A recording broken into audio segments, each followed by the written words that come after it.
नमस्कार, स्वागत है आप सबका एक रोचक रहस्य के साथ। हमारी दुनिया में आज भी कई ऐसे अजूबे और रहस्य मौजूद हैं जिनके रहस्यों को पूरी तरह से उजागर किया जाना अभी भी बाकी है। प्राचीन मानव सभ्यताओं ने अपने पीछे कुछ ऐसे ऐतिहासिक निर्माण, चिन्ह और निशान छोड़े हैं जिन्हें आज भी हम पूरी तरह से समझ नहीं पाए हैं। वैज्ञानिकों और शोधकर्ताओं ने ऐसे ऐतिहासिक निर्माणों और चिन्हों को अजूबों की श्रेणी में रखा है और आज हम बात करने जा रहे हैं एक ऐसे ही ऐतिहासिक अजूबे पिरामिड की। इंसानों द्वारा बनाए गए सभी निर्माणों में से सबसे अद्भुत रचना है पिरामिड। मिस्र में पिरामिडों को प्राचीन समाधि स्थल या शवों को सुरक्षित दफनाने का स्थान भी कहा जाता है, क्योंकि माना जाता है कि मिस्र में इनका निर्माण सामग्री को सुरक्षित रखने के रूप में किया जाता था। लेकिन पिरामिडों के इतिहास का गहन अध्ययन करने पर कई रहस्य भी उजागर होते हैं जो पिरामिड के निर्माता इसके पीछे छोड़ गए हैं। यदि प्राचीन सभ्यता आज की मानव सभ्यता के मुकाबले इतनी उन्नत थी कि बिना किसी आधुनिक मशीनों और औजारों की मदद से इतना बड़ा निर्माण, और वो भी बिल्कुल सटीक गणितज्ञ गणना पर खड़ा कर सकती थी, जो आज की सबसे उन्नत तकनीकों के लिए भी एक चुनौती है, तो वो सभ्यता पूरी तरह से गायब कैसे हो गई। लेकिन यहाँ पर सवाल उठता है कि इसको बनाने का मकसद क्या था, और क्या प्राचीन सभ्यता आज की सभ्यता से इतनी उन्नत थी कि इतने बड़े बड़े निर्माण बिना आधुनिक मशीनों और औजारों की मदद से कर सकें, या फिर ये निर्माण किसी परग्रही सभ्यता की ओर इशारा करते हैं। यूं तो पृथ्वी पर जगह जगह पिरामिड मौजूद हैं, लेकिन गीज़ा का ग्रेट पिरामिड रहस्यों से भरा पड़ा है, जिसने वैज्ञानिकों को भी हैरान कर रखा है और ये दुनिया की प्राचीन सभ्यता के होने का प्रमाण देता है। मिस्र के कायरो शहर के पास नील नदी से कुछ दूरी पर 3 पिरामिडों का एक समूह है। The great pyramid of Giza, pyramid of Khafre और पिरामिड ऑफ मेनकोरे ये मौजूद हैं, जिनमें से एक है the great pyramid of Giza, जो बाकी दोनों पिरामिडों की अपेक्षा सबसे बड़ा और सबसे पुराना है। इसे खुफू का पिरामिड भी बोला जाता है। इन तीनों पिरामिडों के पास मौजूद है ग्रेट स्फिंक्स ऑफ गीज़ा। ये एक काल्पनिक प्राणी है जिसका सिर एक इंसान की तरह और बाकी शरीर एक शेर की तरह है। देखने में ऐसा लगता है कि इन तीनों पिरामिडों की रखवाली कर रहा है। मिस्र के पिरामिडों का अध्ययन करने पर वैज्ञानिकों और शोधकर्ताओं को जो सबसे ज़्यादा हैरान और परेशान करने वाली बात मिली वो है कि इन पिरामिडों की ज्योमेट्री और ज्योग्राफी जो बिल्कुल सटीक होने के साथ साथ भूकंप रोधी भी है। The great pyramid of Giza के निर्माण में लगभग 23 से 25 लाख चूना पत्थर यानी कि लाइमस्टोन का प्रयोग हुआ है। इन पत्थरों की चिनाई इतने अच्छे से की गई है कि दीवार के आर पार एक तिनका भी नहीं गुजर सकता। The great pyramid of Giza आधार पर लगभग 13 एकड़ में फैला हुआ है। इसकी ऊंचाई आधार से 450 फीट है और इसका कुल भार माप के अनुसार 47,50,000 टन अनुमानित है। साथ ही माना जाता है कि इसका निर्माण 23 सालों में पूर्ण कर लिया गया था, जो कि सबसे हैरत में डालने वाला तथ्य है, क्योंकि आज के आधुनिक उपकरणों से यदि इस तरह का निर्माण किया जाए तो लगभग 50 से 80 से भी अधिक साल लग सकते हैं। पिरामिड को बनाने के लिए ऐसी टेक्नोलॉजी का इस्तेमाल किया गया है जो 4,500 साल पहले तो छोड़िए आज के समय में भी नहीं है। बहुत से वैज्ञानिक तो इसे मानव की संरचना मानते ही नहीं हैं, बल्कि वे कहते हैं कि इसे परग्रही यानी एलियन ने बनाया है। पिरामिड के बहुत से ऐसे अनसुलझे सवाल हैं जिनका जवाब नहीं होने के कारण ये रहस्यमयी बन गया है। ग्रेट पिरामिड ऑफ गीज़ा को बनाने में 23 लाख पत्थरों का इस्तेमाल हुआ है। इनमें से एक पत्थर का वजन 27,000 किलो से लेकर 70,000 किलो तक है। और आपको बता दूं कि आज के समय में जो आधुनिक क्रेन होते हैं उनकी कैपेसिटी 20,000 किलो से ज़्यादा नहीं होती है।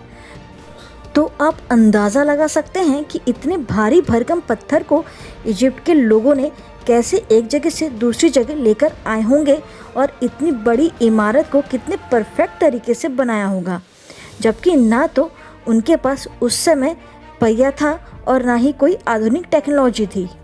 फ़ारो खुफू का पिरामिड गीज़ा पिरामिड बेहद विशाल है। दरअसल इस विशाल पिरामिड के अंदर अभी तक 3 तहखाने मिले हैं, जिन्हें नाम दिया गया है आधार का तहखाना, राजा का तहखाना और रानी का तहखाना। लेकिन इन तहखानों से कोई मम्मी नहीं मिली है, जबकि इनका निर्माण फ़ारो खुफू और उनकी रानी की मम्मी यानी संरक्षित शवों को रखने के लिए बनाया गया था। इससे ये आशंका तो प्रकट होती है कि राजा रानी के शवों को कहीं और सुरक्षित रखा गया है, जिसकी तलाश अभी तक नहीं हो पाई है। पिरामिड के नीचे कई सुरंगें मिली हैं। मिस्र के बारे में शोध करने वाले डॉक्टर एंड्रयू कॉलिंस के मुताबिक गीज़ा के विशाल पिरामिड के नीचे सुरंगों, गुफाओं और मानव निर्मित कक्षों का जाल फैला हुआ है। इसके नीचे एक पूरी रहस्यमय दुनिया है, जिसके बारे में अभी हम कुछ भी नहीं जानते। इस पिरामिड के निर्माण में लगभग 20 साल लगे थे। शायद इस दौरान ही इस इलाके में मौजूद प्राकृतिक गुफाओं, सुरंगों को जोड़कर एक अलग व्यवस्था तैयार की गई होगी। शोधकर्ता डॉक्टर कॉलिंस ने बताया कि महान पिरामिड के प्रवेश द्वार के नीचे से गुप्त सुरंगों का पता लगाया। हालांकि इसके बारे में विस्तार से शोध अभी भी बाकी है। डॉक्टर कॉलिंस को इन गुप्त सुरंगों के बारे में ब्रिटिश राजनयिक शोधकर्ता हेनरी सॉल्ट के शोध पत्रों से पता चला, जिन्होंने 1817 में गीज़ा के पिरामिड के नीचे की सुरंगों के बारे में पड़ताल की थी। डॉक्टर कॉलिंस ने पिरामिडों के नीचे रहस्यमय दुनिया की अपनी थ्योरी पर एक किताब भी लिखी, जिसका नाम है beneath the pyramids. Doctor Collins ने बताया है कि पिरामिडों के नीचे रहस्य को जानना इतना आसान भी नहीं है। सबसे पहले तो उसके बारे में जानना ही मुश्किल है, क्योंकि इन्हें बेहद गुप्त रूप से बनवाया गया है। डॉक्टर कॉलिंस को इनके बारे में तब पता चला जब उन्होंने चट्टान के बीच एक दरार की पड़ताल करनी शुरू की, जिसके बाद उन्हें पता चला कि वो एक विशाल गुफा में जाकर खुलती है। शोधकर्ताओं ने बताया कि वहां तक पहुंचना इतना आसान नहीं है, क्योंकि इस तरह के रास्ते अनजाने गड्ढों से भरे होते हैं, जिसमें कभी भी कोई गिरकर प्राण गंवा सकता है। इसके अलावा 4,500 साल पुरानी इन सुरंगों में चमगादड़ों की बस्ती बस गई है। इसके अलावा उसमें जहरीले मकड़ियाँ और दूसरे जहरीले जीव भी मौजूद हैं, जो कि किसी के लिए भी घातक साबित हो सकते हैं। गीज़ा के महान पिरामिडों के पास उसका रक्षक द ग्रेट स्फिंक्स भी मौजूद है, जो कि 73 मीटर लंबी और 20 मीटर ऊंची बेहद आश्चर्यजनक मूर्ति है। माना जाता है कि इसे पिरामिड के रक्षक के तौर पर बनाया गया है। 4000 साल पुरानी इस विशाल मूर्ति को एक ही पत्थर से तराश कर बनाया गया है।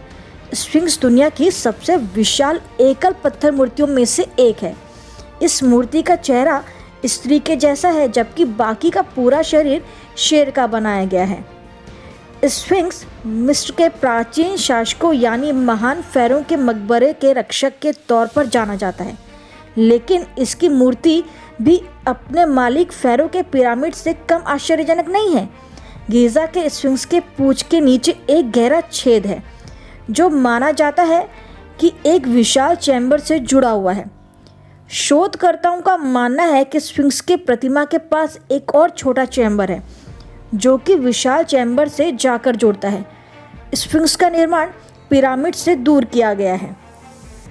पुरातत्व विज्ञानियों का मानना है कि गीज़ा के पिरामिड के नीचे गुफाओं और सुरंगों का जाल बिछा है। ये एक तरह के मौत के बाद की दुनिया की तरह तैयार की गई है। स्फिंक्स के नीचे का सीक्रेट चैम्बर का कनेक्शन पिरामिड के नीचे की धरती के अंदर की दुनिया से ज़रूर होना चाहिए। और ये एक बहुत ही रहस्यमय बात है। मौत की दुनिया का राज खोलने की कोशिश वैज्ञानिक तरीके से जारी है। जापान के क्योशो यूनिवर्सिटी में रेडिएशन मेट्रोलॉजी डिपार्टमेंट के शोध के मुताबिक पिरामिडों के अंदर के रहस्य का पता लगाने के लिए मियोन रेडियोग्राफी सबसे कारगर तकनीक है। मियोन सब एटॉमिक पार्टिकल हैं जो कि 600 मीटर मोटी चट्टानों से भी गुजर सकते हैं। मियोन किरणों की मदद से गहरे चट्टानों में मौजूद गुफाओं और उसके स्ट्रक्चर के बारे में एक्सरे की तरह छवियां निकालना संभव है। गीज़ा का पिरामिड हमेशा से जिज्ञासा का विषय रहा है। हजारों साल पहले इसका निर्माण कैसे किया गया होगा, इसकी गुत्थी कोई नहीं सुलझा पाया है, लेकिन आधुनिक विज्ञान को इस दिशा में एक महत्वपूर्ण कामयाबी मिली है, जिससे इसका एक बहुत बड़ा रहस्य तो खुला ही है, भविष्य में इससे जुड़े और भी सवालों के जवाब मिलने की उम्मीदें भी जग गई हैं। पर्यावरण में उलटफेर होते रहते हैं और हो सकता है कि आज जहां नदियां बह रही हों, कुछ हजार वर्षों में उसका निशान खोजना भी असंभव बन जाए। पुराने मिस्र साम्राज्य के गीज़ा का पिरामिड आज भी दुनिया का ध्यान अपनी ओर खींचता है। इसने मजबूती के साथ हजारों सालों में अपने सामने खड़ी हुई चुनौतियों का मुकाबला किया है, लेकिन दुनिया भर के पुरातत्वविद ये गुत्थी पूरी तरह कभी भी नहीं सुलझा सके कि इतना विशाल और भव्य निर्माण उस जमाने में कैसे किया गया होगा, जब आधुनिक तकनीक का दूर दूर तक नामो निशान नहीं था। आखिर उस समय के लोगों ने इसे बनाने के लिए कौन सी टेक्नोलॉजी का इस्तेमाल किया होगा? इतने बड़े बड़े चूना पत्थर और ग्रेनाइट के ब्लॉक से कैसे रेत में पहाड़ खड़ा किया होगा? कैसे इतने भारी पत्थर जुटाए गए होंगे? लेकिन आधुनिक रिसर्च ने इन रहस्यों से पर्दा उठा दिया है। एक नए शोध में इस बात की जानकारी मिली है कि ग्रेनाइट और चूना पत्थर के विशाल ब्लॉक इस स्थान पर कैसे लाए गए होंगे। दरअसल मिस्र की नील नदी, जिसको अंग्रेजी में नाइल नदी भी कहते हैं, से तब एक धारा निकलती थी जो पिरामिड के पास तक पहुंचती थी, जिससे 4500 साल पहले करीब 23 लाख ग्रेनाइट और लाइमस्टोन के ब्लॉक लाने में आसानी रही होगी। ये ब्लॉक औसतन 2 टन वजनी थे। नील नदी की वह धारा आज अस्तित्व में नहीं है, क्योंकि आज नील नदी पिरामिड से काफ़ी दूर है। Proceedings of the national academy of sciences में एक शोध छपा है, जिसमें उस पुरानी जलधारा के बारे में बताया गया है। शोधकर्ताओं ने कहा है, अब ये बात स्वीकार की जाती है कि प्राचीन मिस्र के इंजीनियरों ने गीज़ा पठार के लिए निर्माण सामग्री और बाकी चीज़ों के परिवहन के लिए नील नदी के एक पूर्व चैनल का इस्तेमाल किया था। कॉलेज डे फ्रांस के शोधकर्ताओं की एक टीम की अगुवाई में टीम को खुफू ब्रांच का प्रमाण मिला है, जो नदी से जुड़ी एक धारा थी, जिसने पिरामिड परिसर तक नौकायन को सक्षम बनाया। इस रिसर्च के लिए रिसर्चर्स ने गीज़ा के 8000 साल पुरानी बाढ़ वाली ज़मीन में पराग से उत्पन्न वनस्पति के पैटर्न को पानी की धारा के आधार पर उसे रिकंस्ट्रक्ट करके ये रिसर्च किया है। इसके लिए टीम ने गीज़ा के पास मरुस्थल में 30 फीट गहराई में ड्रिलिंग की। उन्होंने उस ज़माने में वहाँ मौजूद पौधों के जीवन के बारे में जानने के लिए परागकणों का विश्लेषण किया है। पाया है कि जो स्थान आज मरुस्थल बन चुका है, वहाँ कभी पौधों और फर्न की 61 प्रजातियाँ मौजूद थी। निष्कर्षों से ये जानकारी मिली है कि कैसे इस क्षेत्र में पारिस्थितिक परिवर्तन हुए हैं। पराग के आंकड़ों का इस्तेमाल करके रिसर्चर्स ने यहाँ तक अनुमान लगाया है कि वहाँ का जल स्तर पहले कितना था, और इसमें ये बात सामने आई है कि जिस इलाके में 4500 साल पहले पिरामिड खड़ा किया गया था, वो करीब 8000 साल पहले पानी के नीचे था। अगले कुछ हजार वर्षों में ये पूरी तरह सूख गया। टीम ने जिस जलधारा के सबूत जुटाए हैं, वो इतनी गहरी थी कि उसमें परिवहन मुमकिन था। शोधकर्ताओं ने पाया है कि मिस्र सूख गया और नील नदी का वो चैनल विलुप्त हो गया और वो इस्तेमाल के लायक नहीं रह गया, लेकिन तब तक पिरामिड खड़ा किया जा चुका था। पहले के शोधकर्ताओं ने यह अनुमान जाहिर किया था कि मिस्र के प्राचीन इंजीनियरों ने मरुस्थल में परिवहन को आसान बनाने के लिए शायद नदी की कृत्रिम जलधारा निर्मित की होगी। हालांकि नई रिसर्च में भी टीम ने इस बात की ओर इशारा किया है कि चीज़ें कब और कैसे बदलीं और मौजूदा लैंडस्केप कैसे तैयार हुआ, इसका पर्यावरण आधारित पूरी टाइमलाइन के साथ साक्ष्य अभी भी मौजूद नहीं है। पिरामिडों से जुड़ा सबसे बड़ा प्रश्न ये है कि आखिर पिरामिडों को बनाने का मकसद क्या था? क्या पिरामिडों का प्रयोग उस समय खाने पीने के सामानों को संरक्षित करने के लिए किया जाता था, या ये किसी एक्सपेरिमेंट का हिस्सा थे? क्या ये किसी तरह के पावर हाउस थे, या फिर ये मिस्र के राजाओं के मकबरे हैं? ऐसे ही बहुत सारे सवाल हैं, लेकिन इन सवालों का सटीक जवाब अभी तक कुछ भी नहीं मिला है। लेकिन मिस्रवासियों की आम धारणा के अनुसार प्राचीन मिस्र में मरे हुए मनुष्य को जलाने की प्रथा नहीं थी। वे मृत शरीर पर एक रासायनिक लेप चढ़ाकर ममी बनाकर पिरामिड में रख देते थे, जहां मृत शरीर हजारों सालों तक सुरक्षित बने रहते थे। दरअसल प्राचीन मिस्रवासियों का मानना था कि शरीर की मृत्यु के बाद भी इंसान का जीवन चलता रहता है। इसी वजह के कारण वे मृत शरीर के साथ खाने पीने की वस्तुएं, कपड़े, गहने, हथियार और जो जीवन के लिए ज़रूरी चीज़ें हैं वो रख देते थे। ऐसा माना जाता है कि मिस्र के पिरामिड मिस्र के प्राचीन राजाओं की कब्र या मकबरा है, जिसमें उन्हें ममी बनाकर दफनाया जाता था। लेकिन यहाँ पर सवाल यह है कि मिस्र में जितने भी पिरामिड हैं, उनमें से आज तक किसी में भी कोई भी ममी क्यों नहीं मिली? ममी छोड़िए, पिरामिड के अंदर आज तक कोई ताबूत भी नहीं मिला है। इससे साबित होता है कि पिरामिड मकबरे तो नहीं हैं, बल्कि इनका निर्माण किसी और मकसद के लिए किया गया था। पिरामिड की भीतरी दीवारों पर प्राचीन मिस्र लिपि में शब्द या चिन्ह उकेरे अथवा बनाए गए हैं। साथ ही वहाँ के सम्राटों फ़ारों के चित्र भी मिलते हैं। जहाँ गर्मी के मौसम में मिस्र के रेगिस्तान की सतह का तापमान 50 डिग्री सेल्सियस तक पहुँच जाता है, वहीं पिरामिड के अंदर या भीतर का तापमान प्राकृतिक रूप से हमेशा औसतन 20 डिग्री ही बना रहता है। ये सबसे बड़ा पिरामिड का रहस्य है। The great pyramid of Giza के अंदर कई छोटे छोटे शाफ्ट या सकरे रास्ते भी मौजूद हैं, जो इसके चैम्बरों को आपस में जोड़ते हैं। साथ ही इसके अंदर कई स्थानों पर ग्रेफाइट, सबसे सख्त पत्थर जो होता है, वो भी लगे हुए हैं, जो एक और रहस्य विद्युत प्रवाह की ओर इशारा करते हैं। पिरामिड के आधार के चारों कोनों के पत्थरों में गोल गेंदनुमा सॉकेट बनाए गए हैं, जिससे पिरामिड को तपती गर्मी और भूकंप से सुरक्षित रखा जा सके। ओरियन बेल्ट स्टार के साथ इन पिरामिडों का लगभग एक सीध में होना, ये भी बहुत रहस्य का विषय है। दुनिया में जितने पिरामिड पाए गए हैं, उनका निर्माण लगभग एक ही समय काल में किया गया है। प्राचीन पिरामिडों और ऐतिहासिक स्मारकों को बनाने के लिए अधिक मात्रा में लाइमस्टोन का प्रयोग किया गया।